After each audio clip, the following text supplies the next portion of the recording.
Hello, I'm Brian Selesky, Executive Director and Conductor of Knoxville Opera. Our new production of La Traviata this season holds some surprises, some intrigues, and of course, some very, very popular music. So if you can first just slate for us, just give us your name and which role you're playing in the opera. Well, I'm Zach Borachevsky, and I'm portraying Alfredo. I'm Joyce El-Khoury. I'm singing the part of Violetta Valeri in Verdi's La Traviata. So my name's Couture Stickan, and I am the stage director for La Traviata here at Knoxville Opera. Well, my character Alfredo meets Violetta. Boy meets girl. He's a very stand-up guy. She's not so much of a stand-up girl by society's standards. Violetta Valeri is she's one of the most famous courtesans in 19th century France. Now, courtesans were not quite prostitutes, but they were more like high-price escorts of their time and really lived in high society. Now, Violetta, she lives her whole life in sort of a fantasy world. She's got all these men that pay for her. A woman of ill repute, but a high in society at that time, because she's a high-class courtesan. Think Moulin Rouge, Nicole Kidman's character, which is sort of based on Traviata, so that's kind of a Cliff's Notes version. Into her life at a certain party comes this young man, Alfredo, who's been watching her from afar for a very long time, and he's desperately in love with her, and when he finally decides to tell her this, she doesn't know what to do, because leaving and being with him and being in love with him means completely abandoning this fantasy world that has encased her for so long. Alfredo and Violetta meet. He convinces her that they should be together. She falls in love with him as well. They go off to the suburbs to hang out.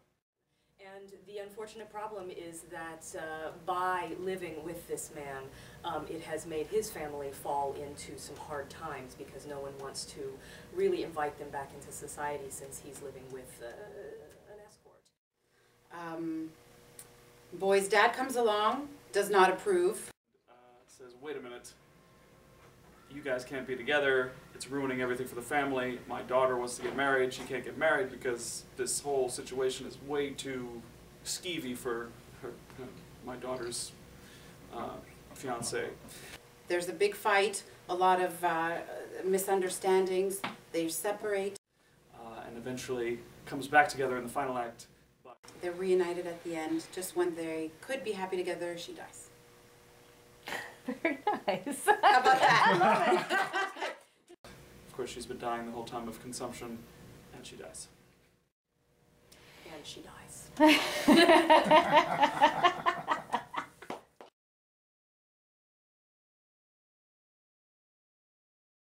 bit more about how your character fits into this story. Well, it is really about her, but I am the catalyst for her self-actualization. She realizes that her life as it is not what she wanted. Violetta is essentially at the center of all the action, and she's kind of in the middle of all this drama, for lack of a better word. And she's having to make the decisions that are going to affect pretty much everyone around her. Harsh reality comes back in the form of my father, who's, and that's the thing about this opera, there's no real bad guy. There's just kind of the society and the way it's set up and the way that things have happened. She's under a lot of pressure to do the right thing and basically ignore what her needs are and what her wants are at that point. So she's in a tough spot, and I think she proves to be a really tough woman at the end of the show. By the time that we know what's happening, she isn't just another courtesan, and she's a quality woman.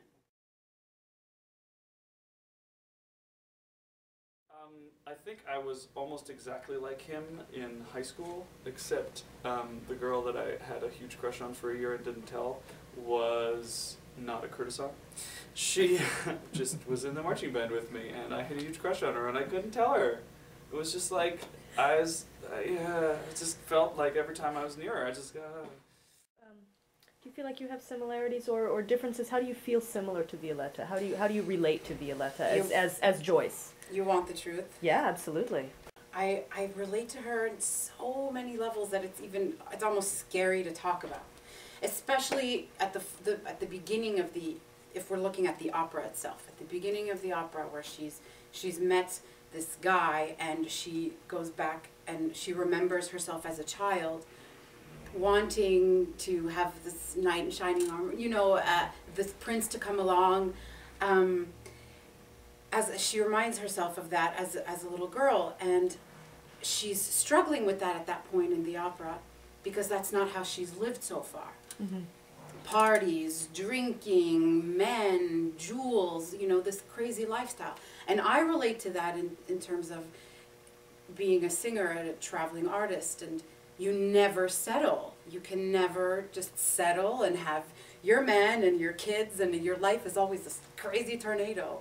And that's how I relate to her, because I have moments in my life where I think, what am I doing?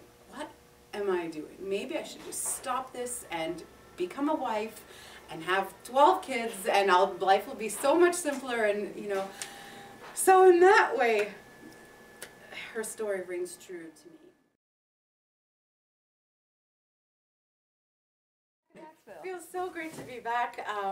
It's different this time around. I was here for Pagliacci, I think, in 2008, and I'm at a different stage now in my artistic development and in my career, and so it's nice to be back and really work on something with different tools, so to speak.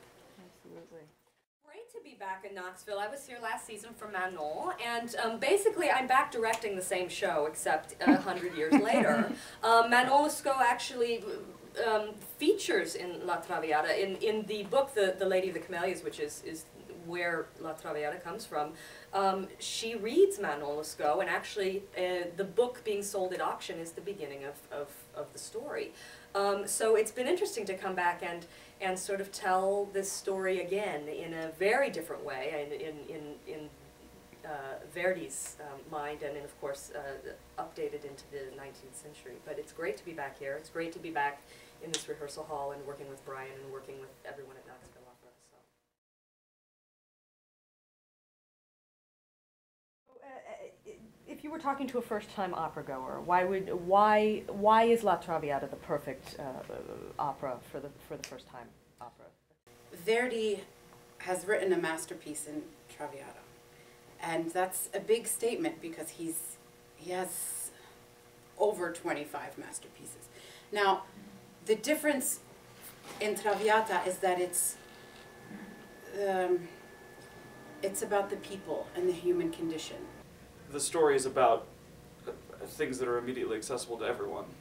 Just falling in love with somebody and having complications with that. It's not about the kings and queens and things that other kind of lofty operas are about. But it's, in a sense, it's Verdi's most verismo-like opera, because we're dealing with people that we can all relate to. The girl that falls in love with the guy, and the father who is worried about his child. So story-wise, you can relate to that. But not only that, just the music, both in this and Bohème are the two operas that I would recommend for someone to see for the first time. The music is just so expressive of exactly what's happening at every moment. The music, which is extremely colorful, and if you just close your eyes and you listen, you can see the story. And you don't really necessarily need to speak Italian or understand Italian to get the point of La Traviata, because it's all in the music. And a lot of tunes that you're going to recognize, which is really fun. So for a first-time goer, absolutely, it's the most entertaining opera I think there is out there right now. So when in Act 2, after Violetta finds out that she's going to have to break up with Alfredo, but she doesn't want to tell him all that swelling, incredible Verdi stuff going on in that orchestra. Is like, yeah. That Joyce and Zach have said it very well. I think that this is a very human story. It's an incredibly human story, and all of the emotions that we feel in life, the love, loss of life,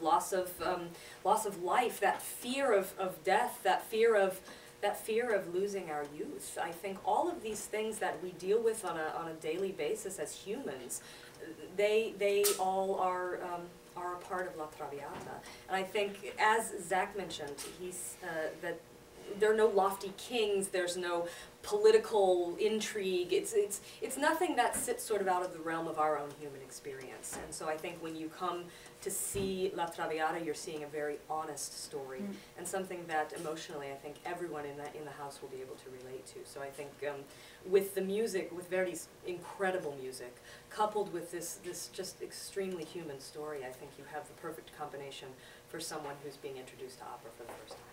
You're going to hear one of the world's great sopranos in one of the most legendary roles. Joyce El-Khoury from the Metropolitan Opera is a stunning young soprano, and you don't want to miss the opportunity to hear her early on in her what will be illustrious career. You don't have to prepare anything other than to come and sit back in the beautiful Tennessee Theater and enjoy yourself. We're really looking forward to presenting this beloved opera in this new way to you, and we hope that you'll come and enjoy La Traviata, starring the Metropolitan Opera's gorgeous soprano, Joyce El-Khoury. How's it feel to be back in Knoxville? It feels so great to be back in Knoxville, actually. I was really looking forward to it. It's different this time around because I feel like I'm at a different stage in my career and in my, excuse me, artistic development. So it's nice to be here with a different set of eyes. Let's talk about that again. Tell us how it feels to be back How in did you Knoxville, remember Joyce. this? Start again. Good. Talk to us about being back in Knoxville. So I'm going to give you a little challenge. I want you to tell us the story of La Traviata in 60 seconds or less. Go ahead. They separate, they're reunited at the end. Just when they could be happy together, she dies. Very nice. How about that? I love it. Just when they could be happy Wait a together. minute, does she die? She dies. So Spoiler alert! And she dies. Of course, she's been dying the whole time of consumption, and she dies.